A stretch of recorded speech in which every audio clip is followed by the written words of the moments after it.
Hey you, come on, sit down. You're sitting at the grown-ups table. I'm your host, Jesse Pimpinella, and as always, my partner in crime, John Jacobs. Thank you so much. A happy Wednesday to everybody. It is, what is this now? This is our third spooktacular episode of this spooky season. Third. Two? Last week was the first one. It was? It was. I'm sorry. I'm like ready to go. I've been ready to go. I've been talking about horror movies all day, every day. And you've been watching them and posting. I was like, damn, Jesse is jumping in hard. I am. Man. Did you see the new AMC post with Jigsaw? You know I did, dude. And you were the first person I thought of. It was like the only thing that was missing was Nicole Kidman, like kind of in a corner with the headset on around her mouth, like looking like she's about to die. Here's how bad it was for me when I got that. Like, dude, a buddy of mine sent that to me, and I might have died for a second. I watched it like 3 times. I was like, this is the best thing I've seen all week. It was incredible, man. The worst part about that is that I got it, I think, an hour or two before it premiered, because I remember when they were saying text to sign up for the Jigsaw stuff. Yeah, I know you did, and you told everybody about it. So at a random time today, I just get like, the anticipation must be killing you. Here's the little bit to hold you over. And that was a random burner number, and I was like, holy shit. And I forgot that I had that number from Lionsgate, so I checked it up, and I'm like, oh my God, that was so cool. So it auto called you randomly and was like, hey. It auto texted me. Nice. Legit. I was so scared for a second because I totally forgot. I was coming for you, man. Dude, wait, hold on. Let me pull up the text message. Hold on. Oh my God, that's so funny, dude. So Saw 10, when it came out, the trailer came out, they're like, if you text us the number, we'll send you cool shit. And I'm like, I remember that. Yeah, that's awesome. So I've been getting all these messages. Yeah. You're getting marketed to, man. Oh, dude, shit. I got that, and I'm like, what the shit is this? It's like, so at 11:29 a.m. it says, we come to this place in 30 minutes. And I was like, what is happening in 30 minutes? Like, look at it right there.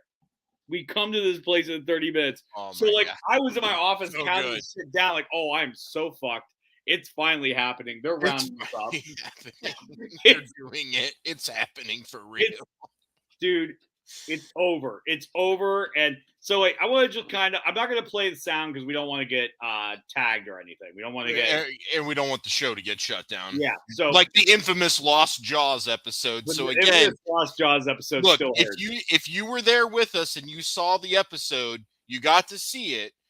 Because it wasn't shut down from the live stream. So anybody who was on it got to see it. But once the live stream ended, it disappeared. It's never been viewed since that time. So if you were on that show, that's something special, because that's a lost episode that no one's ever going to see ever in the history of people.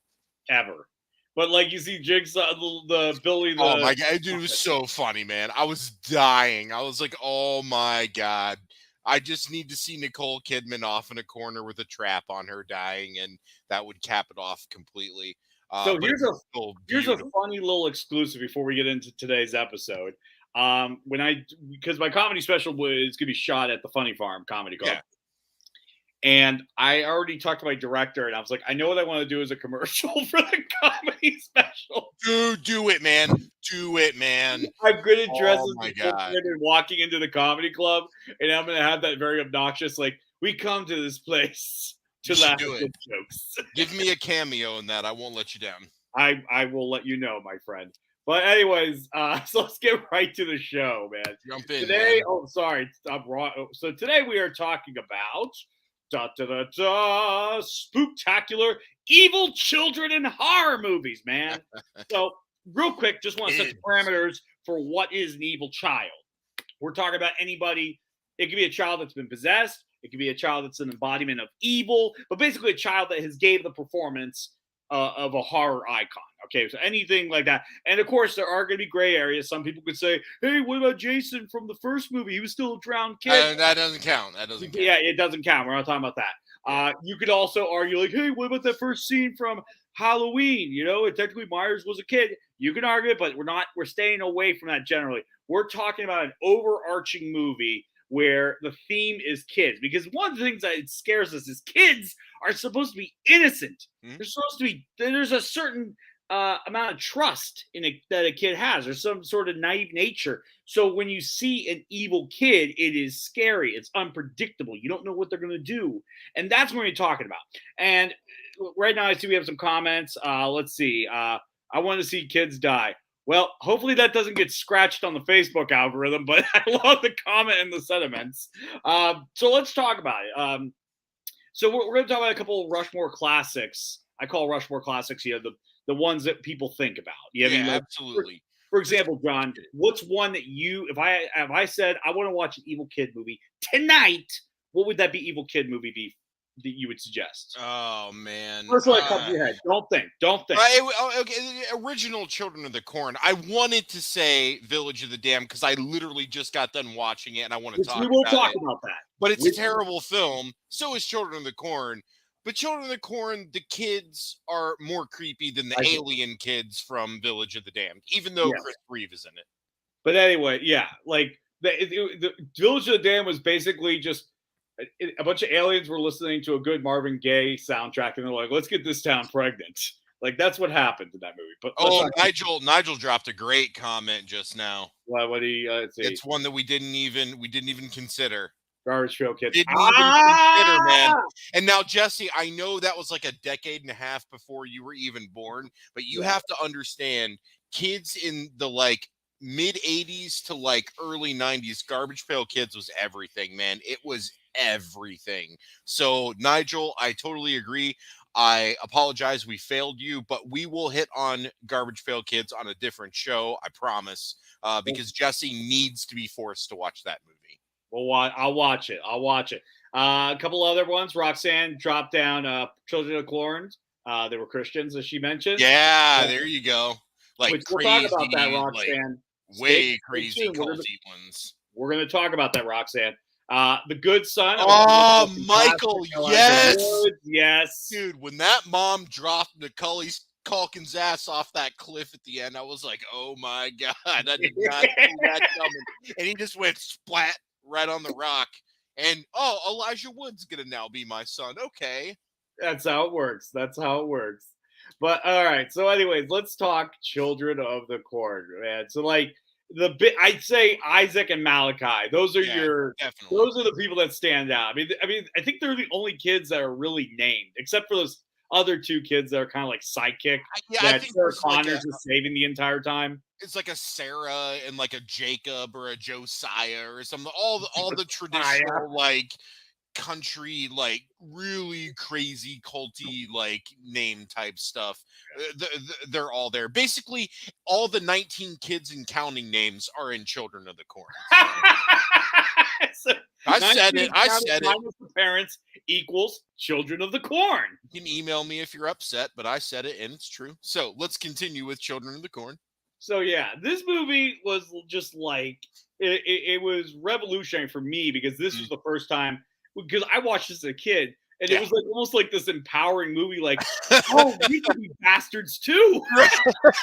Were you plotting your own Youngstown takeover, Jesse? Like, what were you doing, man? I wasn't plotting a murder when I was a kid, but it's nice to know that we have a voice. And that voice was heard, my friend. In Nebraska. Dude, the kid of all places, Nebraska. Dude, I'm in the middle of watching Isaac's Return and Children of the Corn 666. I only got halfway through it because that was the same night my Kia was stolen. I had to put that on hold for a little bit. Was that one of the ones that's on Tubi that we talked about? There's like I had to find that one. You're thinking about Revelations, which so did you pay money for 666? Don't make me answer that question on there. Because but that is the actual sequel to Children of the Corn, correct? It's the same, and the same actor and everything. Like continuation. So it was like Children of the Corn and like 3 or 4 shit. and then 666, which was like the actual sequel, and then there's been nothing but shit after, and then that shit reboot, man. Oh my god. I can't believe I'm still seeing Facebook ads for that fucking film. Yeah. It's ridiculous. Essentially, 666 was pretty much H2O for the Children of Gotcha. the Corn. Yeah, So that makes sense. Yeah. that's the I, way I would pay money to see that. I would pay money to watch that. And I think we talked about that on the Yeah. Children of the Corn show, that I would be willing to rent that and watch it. Yeah. And I'll be honest with you, like the Children of the Corn, Isaac 666, is it a good movie? No. No, Is it a fun movie to watch? You bet your fucking ass it's a fun movie to absolutely. watch. I mean, that's It's- what it- we're here for, crazy evil children, man. Stacey, you got a Stacy Keach performance too, nonetheless. Look, you don't even have to sell me on Keach. Stacy Keach. You just say the Keach, and I'm there, man. The fucking Keach, man. The Keach, man. I'm there. Mildred and Esther, we will talk about those, though. Don't you worry. Keep that on the radar. That's going to be in the remainder of the show. But yeah, so I think so. Like when I first watched this, it was like kind of scary because like I never saw kids do horrible things, Sure. and that's what was so afraid. Now, when you saw this movie, how old were you? Oh, geez. You know, I was definitely preteen, but I can't. I would just have to say somewhere between that, like, I don't know, 8 and 9 to like 11. I don't know. It was probably that like 4th grade to like 6th grade age range.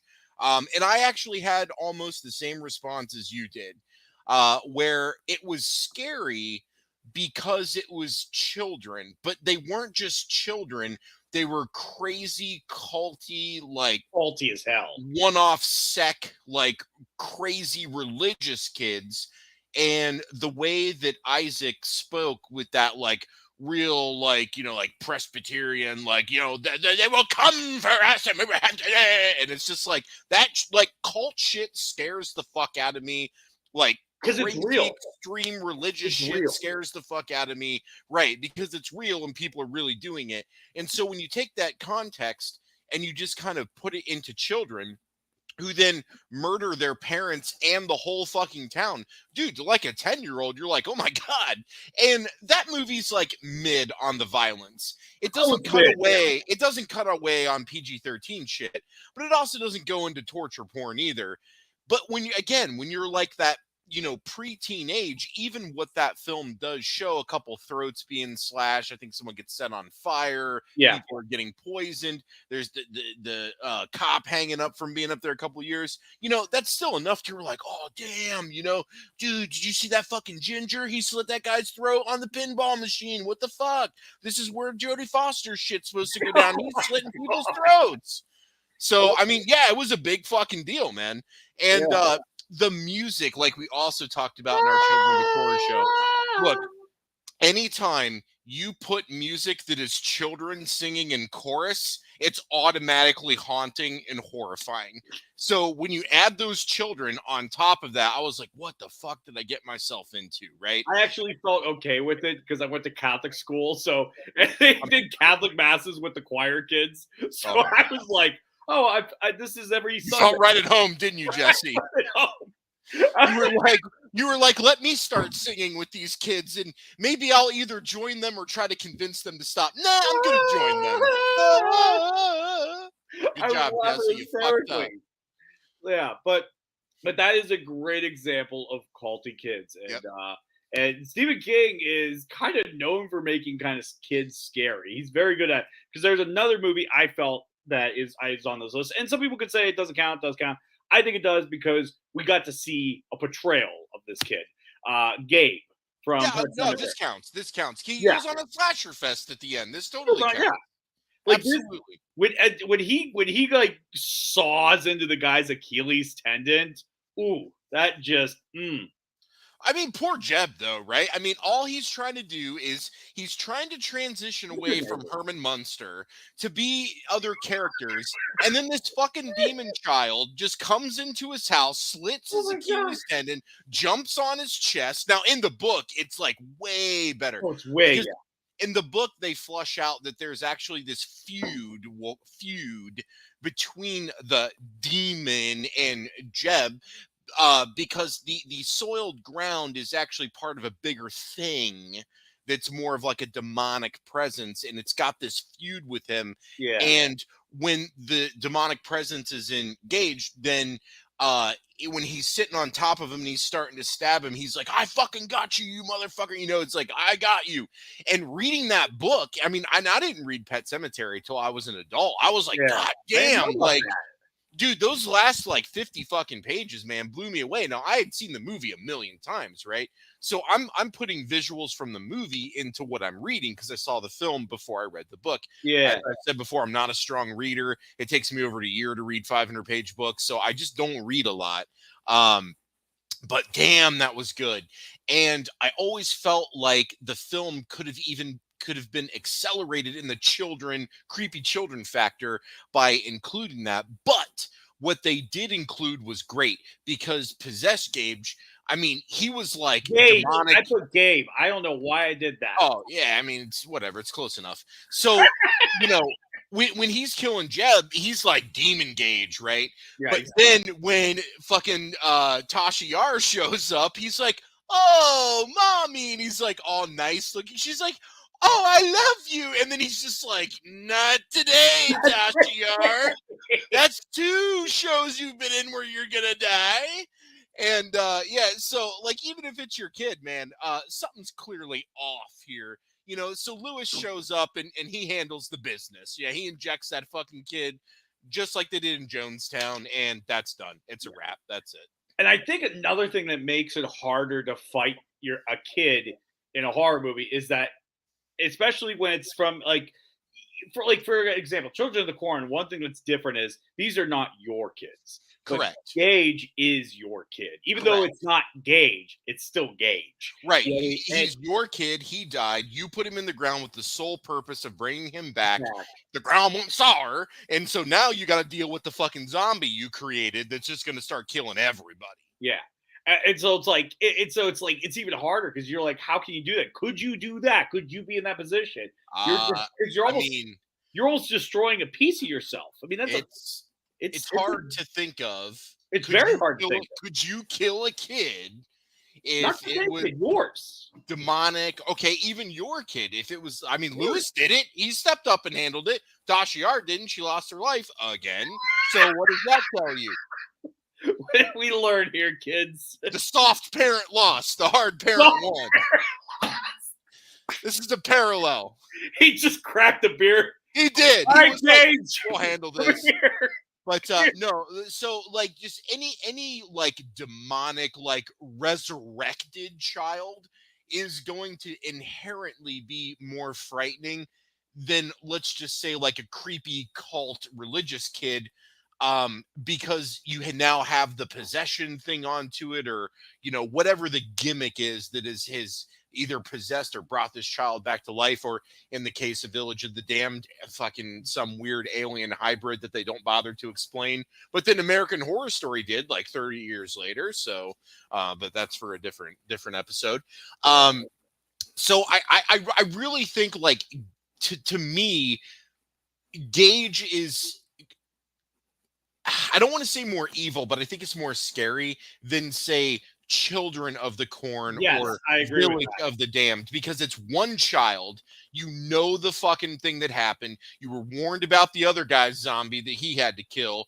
Then fucking Pascal keeps coming to see you and telling you, don't fucking do it. Don't fucking do it. Because clearly he's a time traveler and already saw you do it. And he's trying to help out. You don't listen to him. And then this kid fucking wipes out your family and the poor old guy across the street. It's your fault, Lewis. Fuck you. There you go. Now, real quick, we have some people that are chiming in with this movie. Perfect Horror Story, even great title. Love the title, but it got me kicked out of a spelling bee. I swear to God, I was so pissed off. I was 100% it was an S, but apparently it's not. Jesse, that does not surprise me in the least bit. Now, look, I am not a strong speller either. I cheated on all my elementary school spelling tests. The person I cheated off of might be watching this episode right now. I hope that he is. But you know, it is what it is. So I'm not going to beat you up over that. I wrote Semetary. Cemetery. Yeah. That's wrong. No, it's not. Look, I read the book. I watched the movie. It's right here. Oh You're yeah, gonna you tell mean me how it Dukes was of spelled wrong? Hazard is wrong too? You're gonna tell me there's only 2 Z's in Hazard? What? There's only one? It's like, oh, dude, Just one. just one. But anyways, Roxanne says I could kill my kid. Roxanne, you're a wild card Man, tonight. she is You are on a it. wild card. You Woo. are a wild card. All right, let's see. Tom Gage is just annoying in any show or movie. Mm. So Tom could clearly kill Gage, but Tom, if your kid was gauged, Ooh, Tom Jr., could you kill him then? that's a good We'll be question. waiting for your comment, Tom. Sometimes dead's better. I mean, really, truly, it is, especially when you're fucking around with bringing dead demon children back to life. Again, I reference this versus Village of the Damned. I would much rather deal with the alien hybrid children than I would Gage fucking around in this small town. Is it? It's a Wait, demon you rather deal with the Village of the Damn Kids over the porn? Absolutely. What? Absolutely. Yeah, absolutely. Man, those kids have frosted tips, man. They are not hurting anybody. And What about plus, their mind shit? What about the Chris mind Reeve shit? already figured it out, man. Picture a brick wall. Done. That's it. Kids ain't getting shit on me. You look at Gage, you're like, brick wall, Gage. He's like, fuck you. Stab, stab, stab, stab, stab. You're dead. So I just see you going brick wall, brick wall, brick wall. yeah, brick wall, brick wall, brick wall. Don't lose it. Oh man, I thought of boobs. Fuck him dead. Then you scar the kid that Got way. me. No, that's actually a good idea. Think of something that's going to scar the kids. Think of Will Smith and Independence Day. That'll get those son of bitches out of here. That's what you have to do. All right. So let's jump back to. So there's a lot of movies that were considered OG. The one I know some people will say you're a bastard for not putting this in Rushmore. The Bad Seed. We'll talk about the Bad Seed in a little bit. I love that movie. My wife loves that movie. Fuck me up. But we're going to talk about The Omen, okay? Damien, it's all for you. It's Damien, man, dude. Like this movie has one of the best birthday scenes in a horror movie ever. Happy birthday. Happy birthday! Jumps right from the window, dude. I think I've watched so many horror movies. I'm desensitized. As soon as I see someone putting it on or putting it around their neck, I'm like, oh, it's coming. Hey, we got a response from Tom. Oh, okay. Let's see, Tom. What do you got here, Tom? Tom, if it's me or my kid, I'll jab it with the There you go. See, Tom's willing to do what's necessary to survive. There you go, Tom. Oh, Tom. Now I know you would survive in The Omen. I know Look you at this way. survive. You can make another Tom Jr., but you can't make another Tom Sr. It's totally fine. I'm with you, buddy. That makes sense. Now, Damien, man, this movie was kind of great because, like, I always forget he doesn't talk at all in this whole movie. It's just like, it's the looks, man, and it's that like over the shoulder look, and you're just Yeah. like, dude, this fucking kid is up to something. That's why I liked when South Park spoofed it. Oh yeah. Because they allowed Damien to talk back. And that was a lot of the humor. Yeah, he was like tearing shit up, setting things on fire, doing this, doing that.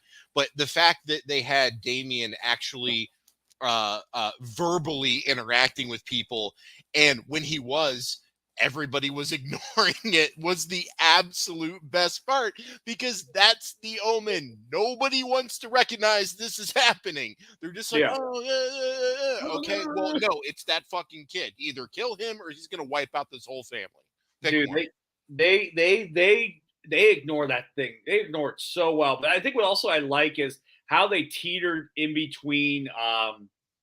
Could it be that he's possessed? He is the the Antichrist, or is he just an evil kid? I like how they balance between that. I mean, there was like ambiguous ending. Is they don't come out and tell you it is or it isn't. It's heavily inferred, obviously, by the actions of the film, but there is no definitive conclusion before the film ends, and that's the best part. Is that maybe people were just fucked up around this kid, and he's not talking because he's confused as to why everybody's fucked up and he's not, or he's clearly the son of the devil. Which one do you think is more probable? That's good. It could be like he could be like the Butters' therapist. Like he's Butters, and everybody else is the therapist. Like, oh, what's wrong with you? There's something wrong with you. Like, what's that? Like maybe nothing was wrong with Damien. Maybe he got a bad rep. You know, I think he got a bad rap. I think Damien was fine. I think he was born to a mentally incompetent family who obviously went through some trauma after he was born, and poor Damien was just trying to survive. yeah. I mean, Dad's waiting until he's asleep. So he starts combing his hair to find the sixes. He's just where is the sixes? You know? Oh man, no. It's just, but that was a good movie. I really enjoy that movie to this day. Did you watch the remake? Did you watch the remake that came out on June 6th, 2006, which I went to the theater to see the Omen remake on 666. That's pretty fun. I would have went to go see it, but now for my second question, was it good? So, I mean, okay, I hear Sarah say no. I disagree. Was it equal or better than the original? No. But on that scale of remakes on good versus bad, it's definitely on the good side. It wasn't terrible. It wasn't better, but it sure as hell wasn't terrible. So yeah. I actually enjoyed it. I thought Julia Stiles did a great job. I liked it. But again, it doesn't compare to the original, but it's not a bad remake. So if you are and we're going to talk about this on one of our future shows, but if you are looking for horror sequel remakes type deal, The Omen from 2006, in my book, check it out because it wasn't bad. Exactly. There you go. And yeah, we will be talking about that on future shows. This week, I'll be dropping like a full schedule. We were switching a couple things around last second. We're going to solidify everything. We got one hell of a lineup of shows coming up. So all the way till November 1st, be ready, be scared. It's going to be great. Now, what's the next kid or kids we're going to talk about? I'm going to jump over to the comment section real quick, and then I'll bring another kick. Yeah, Michael. Yeah, there it is. I forgot about that. Oh, yeah, he does. Okay, yeah. It's been a while since I've seen it, but yeah. If I had the Antichrist child, I would buy him every blade at Rogers Flea Market. Oh my God. I feel like Roxanne needs to be on a future episode with us or something. Well, she says she streams on Twitch and she's a wild card. So perfect. Definitely has personality there. Damien grew up to be Isaac in Children of the Corn and wouldn't shut up. You're not wrong, Tom. I love how Tom's connecting dots here. Like we're just connecting some dots, we're doing some critical thinking, and we're really just establishing this universe now. Like a horror movie universe. This entire time we've been overlooking it. I mean, okay, 76. How old is Damien? Damien is like what, maybe he would be what, 47? I'm trying to do math in my head. 47. Wait, no, 57, sorry. No. I'm trying to say because so how old was Damien in 1976? That's my question. Oh, well, they say like 3 or something. 5 or 6? No. 5? Like 4 or 5, I think is how 4 old or 5. Okay, so he's 4 or 5. So then 8 years later, that would be 12 years old because the movie came out in 84. Children of the Corn. It lines up. He could be. Thank you. There it is. Tom put the gap down. 76 to 84. Okay. I was trying to look it up and I got lost into something else. Thank you, Tom. Yeah. No. Definitely that. Yeah. And then Roxanne, get a hold of me. We'll figure something out. Okay. Sounds good. But yeah, 76. So yeah, that would put him at 12. Yeah. In 84. So he could be Isaac. That is very good. All right, let's go to our last kind of like Rushmore spooky kids. And again, this Rushmore is based upon I looked at thousands of lists and stuff like that, and these were the ones that were consistently at the top. I'm not saying that these are by de facto the evilest and evil or the scariest of the scariest. Sure. This is just the common ones. We're going to talk about more. A lot of kids. Got to go for volume, man. Yeah. This one this one is debatable. I want to see what your opinion is on it. Because at first, it wasn't my first reaction to put this on. Oh, man. I'm excited to see what you got. It's a 12-year-old girl who lives on as a ghost. I mean, okay, No, but let's talk about it. Let's debate it. Should it be on the list? Should it not be on the list? well, This I movie mean, showed up on so many lists. yeah, I mean, she's a The Ring. child. She is a main character in the film. She does kill people. Sure, I just fucking hate these movies. I hate them too. Except for when Sudoka versus The Grudge. Still a good movie on Shudder. Check it out, everyone. Like that was real. Somebody made that. The Ring. Oh, yeah. I'll pull it up real quickly. This is no joke. Hold on. Because I got Shudder now that I got AMC Plus, so I'll totally watch this. Yeah, The Ring versus The Grudge. Here it is. Okay, that's it. Is it still? Oh wait, hold on a second. Wait. Where is it right now? You got me excited. I think it's on Shudder. It's definitely on AMC Plus. All right. Here, I'm pulling up just so everyone knows, because I know last time I pulled this up at the worst time possible. I pulled this up on April Fool's Day and no one believed it was real. So I'm going to pull up Google results because I want you guys to know that I'm looking at it. I'm looking at it right here. It says it's on AMC Plus. Sudoku versus Kayako. Yeah, this is a real movie. I actually enjoyed it. It was a fun movie. It's dumb, but it's really fun. I mean, I will definitely check this out for sure. Yeah, so there you go. There you have it right there. But anyway, so let me just exit that out so that everybody knows that's real. But anyways, so I mean, I would count this. I mean, because like you could call this more of a ghost story, a cursed object story, because we were going to do a cursed objects ghost story thing, but this one popped up a lot. I still would put it in ghost and curses, but I just wanted to see what your thought was. Well, so I think we didn't fully quantify the children part. Does that mean they have to be alive, or they were once alive and brought back, or they're an alien, or they're a demon? Because she is a ghost for all intents purposes. So I technically speaking, I don't know if that would count, but we'll allow it for it's already on the show. I'm going to say for right now, I'm going to say it shouldn't, because you brought up a good point. No, but you brought up a good point. Every other kid I bring up on the show is alive. Or was unalive. Or was alive, because technically Gage is alive. I mean, he was realived. Yes, realived. So I mean, but that's why, because these two were right next to each other on a list. So that's why I was like, it was a weird thing. So people in the comments section, what do you guys think? Let's hear it from you. Should be in the Rushmore. Is The Ring an evil kid movie, or is it a ghost story? I think it's a ghost story, but this kept showing up on the list of killer kids. But I put it to you guys. Tell me what you think. Give us your reason. We'll read it off. But let's get on to the rest of the remainder of the show. I got some interesting stuff. So now I saw that a lot of killer kid movies divide up two ways. Mm-hmm. They divide up to supernatural spawn stuff. All right, okay. The Omen, and supernatural not just being like of religious cult elements. It could be aliens, which it brings us into our next thing. But I feel that that's one topic, and the other topic is this maternal and paternal terror, this sort of like fear of a child while being a parent. So let's get into the supernatural element of it first. Oop, we got a comment section. Let me see let's see if anybody says. Ghost and still trash. All right, Tom said it. Ghost and still trash. Look, I am not the only one that doesn't like The Ring, like it either. Man.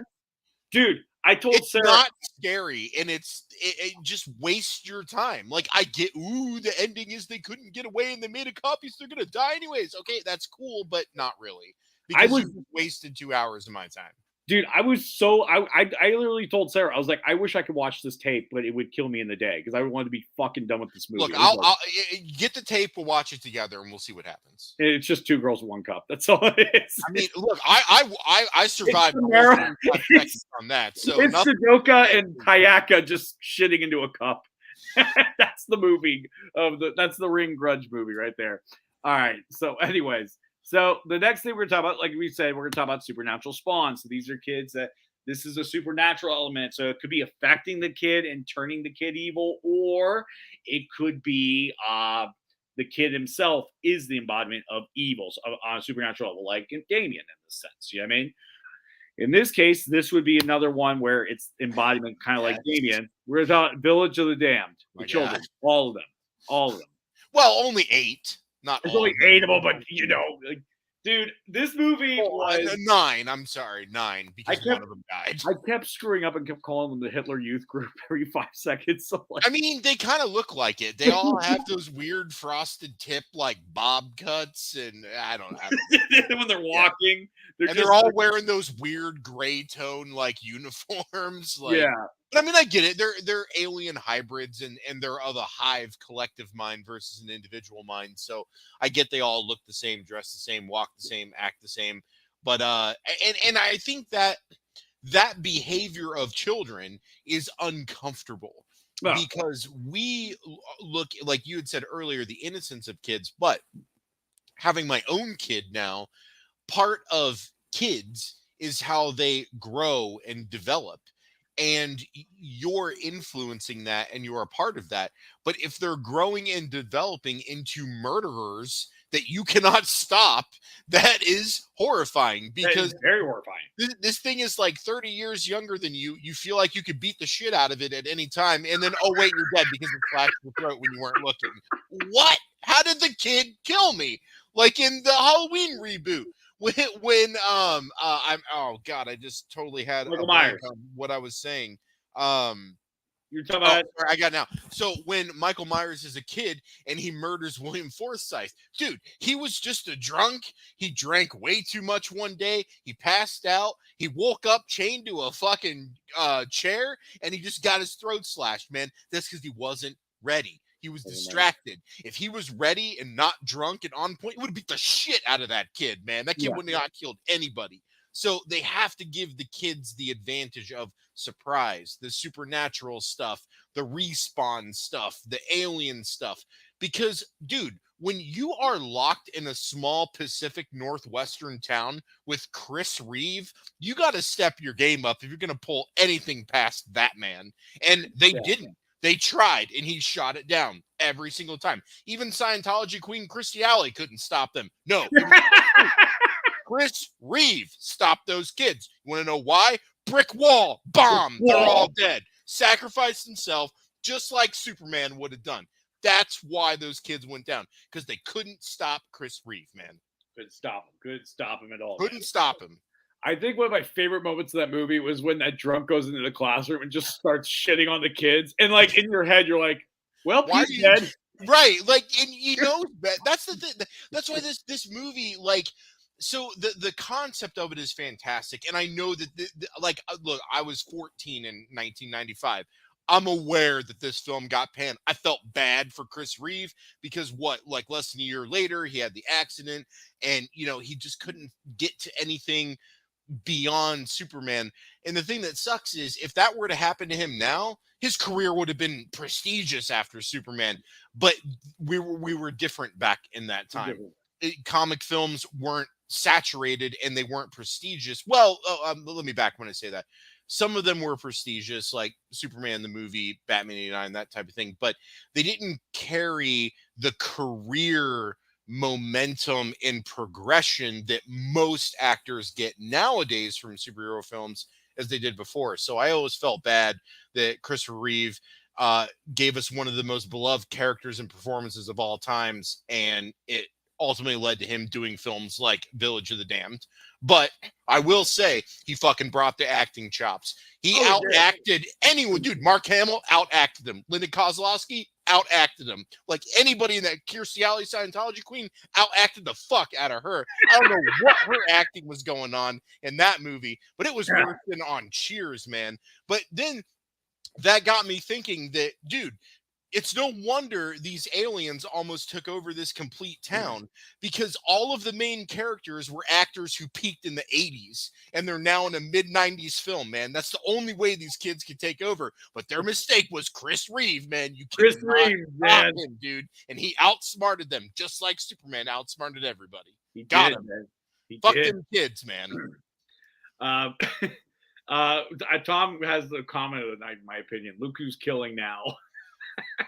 You know, I would show up for that. And you know what? And here's the thing: I would not only would I show up for that, but I would advocate for AI to be used so that we could get Kirstie Alley back in this film. Like, that's how devoted I am to this. And Bruce Willis to do the voice. We use AI for that. Yeah, okay. I mean, I feel like we have enough of his samples where we could probably put that together. So could. yeah, I'm here for that. Look, Travolta's still kicking. You know, I mean, put his ass back in the movie. He ain't done shit for a while. Travolta cracks me up because like he always felt like he's trying to make that same break Tom Cruise did with his Scientology and But it's acting. never gonna happen. But here's the thing: like, why didn't Tom Cruise like take him under the wing? You know, like, oh, I know. let me help you. No, he was like, get the fuck off my shit. I'm the number one Scientology actor. No one above me. That's it. You will I be just nothing. feel bad. Like I feel bad. I mean, despite the fact he killed his son, pretty much. You know what I mean? But like, I just like he just seems like that old dog that's trying. He's like, "See, I can do it too," and everyone's like, "Shut up!" Mission Impossible 9, go. Yeah, compared to Battlefield Earth, okay, Oh my god. or Staying Alive. Oh man, I have to watch Battlefield Earth because like. But I will. We could do a whole show about that. We could even get watch producer Vance on it. That would be super fun. I'll watch it. But I will say where John Travolta has Tom Cruise by the balls is Welcome Back, Kotter, because Tom Cruise ain't got no fucking successful sitcom like John Travolta does. So Tom Cruise, sit down. You ain't got shit when it comes to TV. You're right. You are absolutely right. Damn straight, my friend. All right. So, okay. So we talked about Village of the Damned. Let's jump over to here's another one that Nigel referenced us to talk about. Brightburn. Have you seen this one? Yeah, I watched it. I mean, I only watched it once. I watched it right when it came to streaming, and I thought it was good. But I don't know. It felt like there was something missing for the catalyst for him to just be like, "Fuck all these people. I'm gonna murk everybody." I don't know. I don't feel like that. I was agree with really that. fleshed I agree out. with that.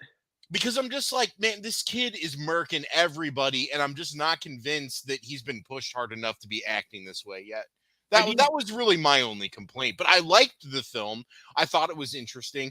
And being that Superman is my number one ride or die, I loved the flip on that. I thought that was really cool. It almost kind of reminded me of Red Sun, right? So the flip on that is, what if Superman landed in Russia versus America during the Cold War? He would be a Russian hero and icon, and he would be fighting for Russia, not the US. So I thought that was really cool to say, okay, let's take that exact same concept, only it's not Superman landing here, it's Superman fucked up and realizing these people are dog shit and beneath me, and I can stomp the fuck out of any of them. And oh, by the way, let's start doing it. I thought that was cool. Like that resonated with me. I just wish it was a little bit better flushed out in the final product, but nonetheless, I enjoyed it. Yeah, no. I agree. I agree with that. Like, and I do wish, they showed like somebody who is alien to our world, seeing how we act as humans. Like, because like it would have been nice to see the parents like, no, humans are good. We are very good people. But then he sees like all these bad examples: the cheating, the lying, the stealing. Yes, he kind of just see, and then he gets bullied. Maybe he gets bullied really hard. You know what I mean?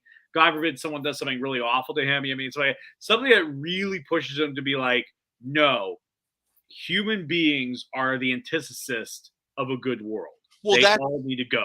That's where they could have done the whole parent thing a little bit better. Whereas the parents are constantly trying to send the message of people are good. I often think about Christian Bale in Batman Begins talking to Ra's al Ghul, where he's like, there's good people here. Don't do this. Give me some time, type thing. If the parents are saying, look, there's good people here, you're just seeing the bad, and then he has this thing that goes off in his head. It's like, holy shit, the world is terrible. My parents lied to me. I'm going to kill everybody. I think that type of trigger might have like, damn, like I that might have been what I needed to be like outstanding film versus just good film. If that makes sense. I think what would have been good if I could rewrite the film. And again, guys, this is all fiction. What I'm saying, this is just to emulate how horrible the world is. So this is not so like, what if like he had like a mentor like at his school that was like, oh, he always took like, like a mentor teacher, but then it turns out that this teacher kidnaps him and he acts a little bit creepy. And then before anything really seriously bad happens, he has this moment of, oh my God, if the nicest person in the world, the person I admired would do this, then everything's bad. Then I got So you want his mentor to be Freddy Krueger? almost, yeah. But he kills him. He kills him because he's like, oh my god, if I had a mentor who I thought was everything do this to me, then Whoa! Wait, you wanted the kid to get molested? No, and that's his trigger? no. What the hell, man? I mean, I was cool with this. No, I didn't say that. I said, violence. no. But I you said took the kidnap. dark there, Jesse. No. What's your problem? Oh my god, Jesus Christ! Oh no. man, now you got to backtrack. Look at what No, you've my done. god, I don't have to backtrack because I said what I said. I was like, You just said it. no, I didn't. I'm basically saying, hold on, I'm just saying real quick. Roxanne hit one off. She hit one off. Oh my god. Okay, what I'm saying is, I'm emulating. So just like how. I need a second. That was great. Oh man, that was a good one. Ooh, What I'm saying is, it's like that. I'm trying to think of the movie where they kind of emulate that, where the like the teacher starts hitting on the student, and the student's like, "What the fuck are you doing?" And then the teacher's like, "Nothing. I'm just that's how you get ahead." Then the student murders the teacher, like something to that nature. Was that it? Jennifer's Body? Yeah. That's what it is. But something like that with the kid, like nothing happens. Nothing happens. But he just has this moment where he's like, oh my God, somebody I trusted is about to do something to me. I ain't gonna let that happen. Zap, kill that dude. Oh my God, if this guy could do something that horrible to me, then everybody's horrible. So you're saying the attempt to pedo still happens, but he kills the guy before instead of letting it happen and then killing him? Yes. I mean, I feel like that's kind of like asking somebody to think outside the box, and they give you a solution that's pressed right up against the side of it. But what do you mean? Okay, this is me writing on the spot. All right, this is me writing on the spot. I think we need to move on from Jennifer's Body. Look, I stole from Jennifer's Body. We're gonna dig in, man. Diablo Cody won an Oscar for writing. What more do you want from me, man? I stole from an Oscar writer to fix the movie. Let's move on. Okay. Jesus. We're gonna get stuck if we don't move on, man. Yeah. So let's move on. Okay, all right. The Exorcist, a possessed Regan. Now, while this is Pazuzu, Linda Blair gives a astonishing performance as Pazuzu possessing Regan. And of course, I gotta be fair, it's not all her. The voice actor who does all the voices, I can't remember her name. I'm blanking on it, but that was also a person that needs recognition as well. Wikipedia it. I'm a piece of shit for not knowing it and researching it real quickly. But yeah, no, I put debate there because like at first I was like, this is debatable, but now I'm thinking about it, I'm like, no, it's not as debatable as the Ring Girl thing shit. So yeah. Exorcist is a straight up example because it is a normal person that is then demonically possessed and becomes an evil child and does and says horrible things. Somehow defies physics and science by rotating their head 360 degrees. Mm-hmm. And also all of that puke coming out that somehow was stored in his stomach this big. That's cool too. I saw this movie when I was 5. It absolutely scared the shit out of me. It is the only film that has scared me to that degree. And it's really the only horror film I choose not to watch anymore for that very reason. But it's just like the meme. Everybody's seen the Kate McKinnon meme where she's smoking the cigarette and she's like, well, I guess I got addicted to horror films when I saw The Exorcist when I was 5. That's me. That true story. That is me. That is what got me into horror. But at the same time, I don't need to watch that movie. I watched it with certain people who I needed to watch it with, and that's it. But I did agree to watch it with you and Sarah and then go to the movie theater and watch the new one that, hopefully it's good. I don't know. We'll see. But I don't. I don't really ever have a lot to say about The Exorcist because I just don't watch it because I'll fully admit it scared the shit out of me, and that's stuck with me 42 years later. So yeah, for me, I like the director's cut because I feel like the director's cut shows a better descent into the possession. Sure, it doesn't skip around as much as the theatrical does. The theatrical is like very hard cuts. It's like dun, dun, dun. Yeah. But the director's cut, you're right. It more flows into everything. I feel like it makes sense when the doctor, who's a scientist, think about doctors or scientists, when he goes, "Hey guys, real quick, could this be exorcism? Like in the movie, in the theatrical cut, it makes it sound like it's his third or second guess. It's like, Yeah. whoa, Hey, that's the name of the movie. Great job. Like maybe we need an exorcist. Like Maybe. you know. But like in the director's cut, they've gotten to the point where they've exhausted every option, and now it's like, hey, call me crazy, but it could be an exorcism. Could be this right here. I'm just Right. saying. I'm just throwing it out there. I'm gonna go play golf in a little bit. I'm especially. Meanwhile, we get the crucifix out and we know what's coming next. We know it. And Linda Blair, like, she gave a lot to this performance. I mean, Absolutely. I think she And for only being a kid. Yeah, I mean, it's fine. Only 12. 12, sorry.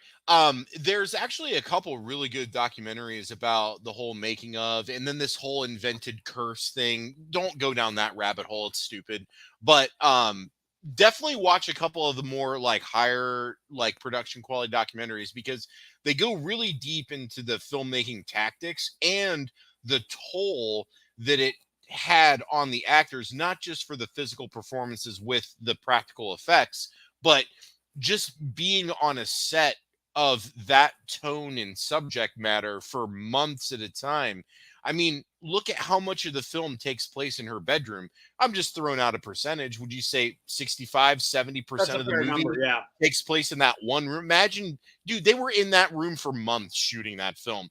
That takes a toll on you after a while. You know, I mean, Mandy Patinkin was the best actor. Yeah, I said it, on Criminal Minds, and he had to dip out because he couldn't take that episode after episode. So that when you are creating that type of content, it does kind of take a toll on you. And then you see that in the performances, and you get better performances, kind of like how Stanley Kubrick literally broke Shelley Duvall. But as a result, look at the performance they got. Now, I'm not saying that was right, because like, it affected her later in life. But for performance, when you're looking at the film, goddamn. And so sometimes those stressors can lead to a better performance, but there's also a negative to it. And it's how like difficult it is to sometimes make films and television of that content. Yeah. No, because like just being in that room, and I think what felt so good about that especially the final act of the movie, or I would say the last third of the movie, is how constricted and trapped we felt in that room after a while. You couldn't leave, breathe, because if you left, you were gonna die. You didn't want to stay in the room because you didn't want to die or become possessed. So you just have to hang on and hope that this holy man's gonna save the day, which then he doesn't. But then the other guy kind of does. Saves the day. Yep. I mean, if you want to call it that, he didn't really. It was just passed it on to somebody else. It's not really, you know. Oh yeah, well he got inside him, but then if you watch the third movie, they deal with that whole Well, we don't talk about that, because I don't understand how somebody dives out a window and breaks their neck, but then is alive again. But anyways, we could rip on that film for a different episode. You don't rip on that movie. Exorcist 3. It's good. The one that Jeffrey Dahmer made people watch before he drilled holes in their head. Hey, look. I'm not condoning anything Jeffrey Dahmer did, but he had a good taste in horror movies. Okay? He had good taste. Yeah, right. What are you talking about? Look. He could see past the superficial Hollywood stuff and saw that movie was a gem. That was a gem. Huh? Okay, yeah. Oh I don't think I've ever heard anybody in my existence on planet Earth refer to The Exorcist 3 as a good movie. Gem. Everybody in the comment section, don't you betray me. Nobody is going to agree with you. This is your... No, not one person. I am Sparta. I want everybody to say they thought Exorcist was good, or 3 was good. All right, you're not going to get anybody to agree with you. I think I will. You won't. I guarantee you won't. I'm going to quote Bruce Wayne to Alfred in the Justice League Snyder Cut. Oh Christ! Gotta have faith. Gotta have faith. All right, faith, Alfred. Faith. All right. So, couple of things. I think Exorcist. Every time I see a creepy staircase outside, I mean, it's an iconic cover, man. It really, truly is. It's beautiful. And when you pair it with the theme, it's amazing. Okay. All right. Roxanne got me. Did she get you? Roxanne got me again. There it is. See? Like, look, man. Jesse, you're not on the side of right here, buddy. I'm sorry to tell you. This is all because I like Exorcist 3. Everybody's attacking me now. Okay. No, I mean, dude, you have used these words tonight that have dug your own grave, and Roxana was good enough to pick up on all those. Because I called Exorcist 3 a gem. Now, there were some other questionable comments you made earlier. Oh my, okay, we're not even going into that right Tom actually had a really good comment. It's not necessarily Creepy Children, but I agree. Stigmata was a fantastic film. I loved it. Okay. I haven't seen that one. What's that one about? Oh, dude, watch it. Just watch it. It's everything that you want out of The Exorcist. Yeah. All right. Okay. So right now we're running out of time, so we're gonna skip over to the last. I have an ad hoc real quick to bring up. Left field ad hoc. You ready? We'll go for it. Sinister. Okay, yeah. Because Bagul uses the children, he possesses them, he gets them to kill their family, and then he collects them. That is, yeah, no, that is. That count, or am I stretching? No, that counts. That counts. The first one. Fuck the second movie. It's a piece of shit, and they snubbed me on being an extra. But the first one, I love the first one. Those Super 8 shots with the murder scenes they still haunt me to this day. Amazing film. Watch it. Ethan Hawke, great performance. All right, what was the last one you had? All right, so so I have a few left. I'm just gonna brush through them real quick so we can talk about the final one. We needed to talk about Kevin, which is kind of a real life kind of. It's like a more grounded. I've never seen this movie. What are you talking about? It's a horror movie with like a school shooting element to it, but not really shooting. Tilda Swinton is in this, dude. Yeah. It's got Ezra Miller, man. Here we go, Ezra. Here we go.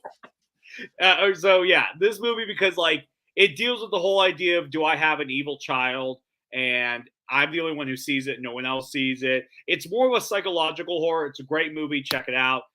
Bad Seed, Riley, man. Got Bad Seed in here. Great films. I put the remake in there as well. Sure. Yeah, the remake does suck. I won't argue, Sarah. The Brood kids. This basically just demon mutant kids doing the bidding of their mother. Always a good time. A gem. This is a gem. Good Night, Mommy. 2014, not the American version. 2014.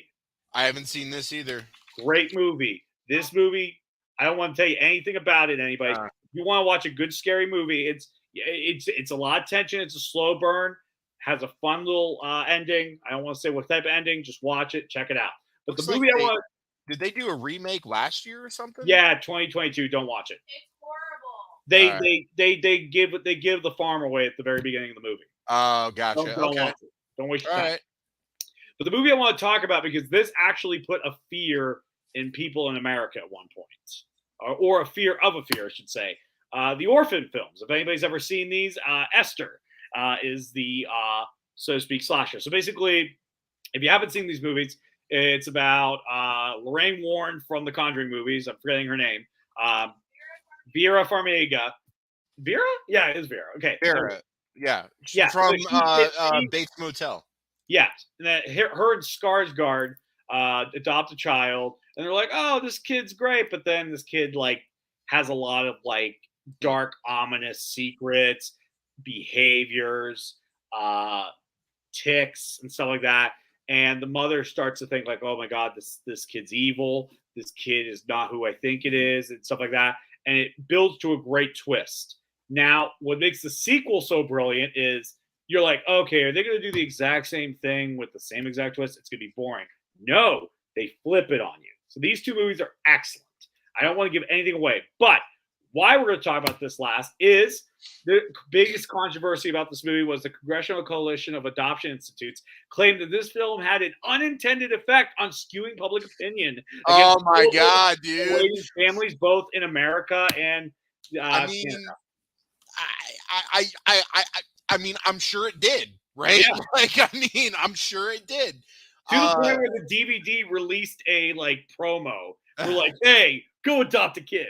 This is all fiction. Go adopt. This is all fiction.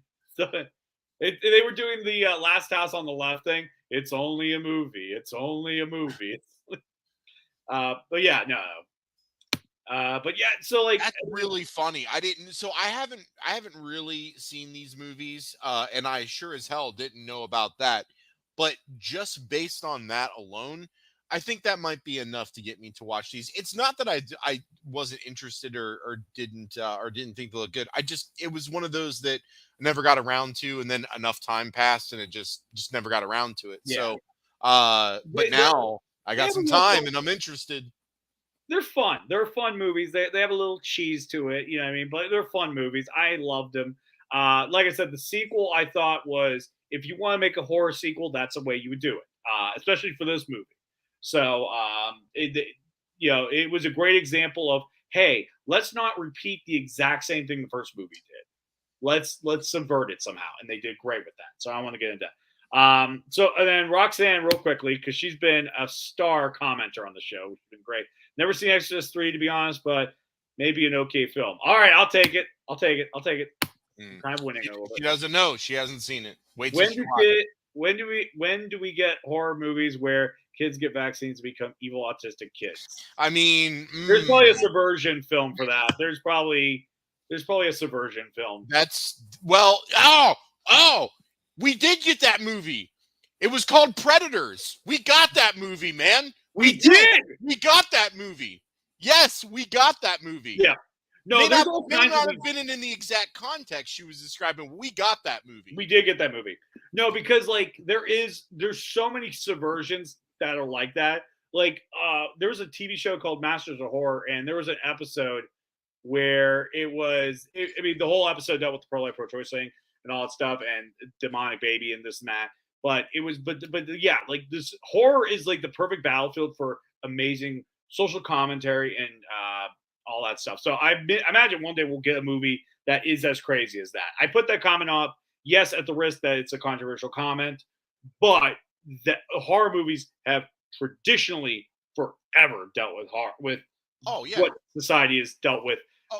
Just medical controversial. conditions, deformities, Deformities, mental health issues, Yeah. So no, I think it's fine as long as it's done in a way that is not insulting or making fun of the actual ailment, but I using agree. that as a catalyst for the motivation. Those are two completely different things. And as long as it's done correctly, I don't have a problem with it.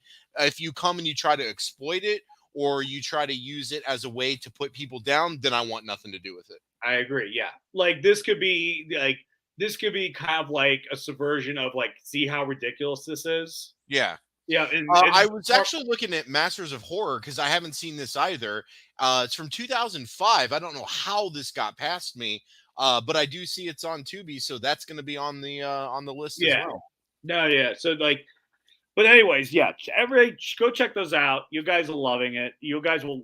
They're awesome. They're awesome. Anyways, that's all the time we got tonight. I want to say thank you to everybody who tuned in. You guys are awesome. Tom, Roxanne, Nigel. Michael, thank you guys so much. You guys were killers in the comment section. Tune in next week. Next week, I forgot the topic we were talking about. Oh man, what was hold on. I remember I resent you the list today. I've got it right here. Hold on. I got it right here. You were so awesome for that. Okay. So next week, Nigel Daniel is going to be our guest, and we're going to be talking best worst horror remakes. However, Jesse and I may choose to split that into two separate shows. We haven't fully decided yet. If we can trim the list down and kind of keep it targeted, we may be able to do both in one episode. So we'll let you guys know next week. But either way, Nigel Daniel will be on the episode. There you have it. Anyway, so tune into that. Check out my, if you're in the Youngstown area, my comedy special will be taped at the Funny Farm Comedy Club. Get tickets at www.funnyfarm.com. Get your tickets. Use special 5 promo code to get $5 off. So that's how you do that. Go to my website. All the details are there at jessepimpinella.com. But yeah, we got more Halloween coming this way. We're very excited. Thank you so much for joining us tonight. And like I said, check us out on YouTube. Like, subscribe, go on Facebook, like, follow, share everything we do so everybody can join in here at the Grown-Ups Table. Until next time, I'm Jesse. And I'm John. And you've been sitting at the Grown-Ups Table. Thank you and have an awesome night, everybody. Take care, everyone.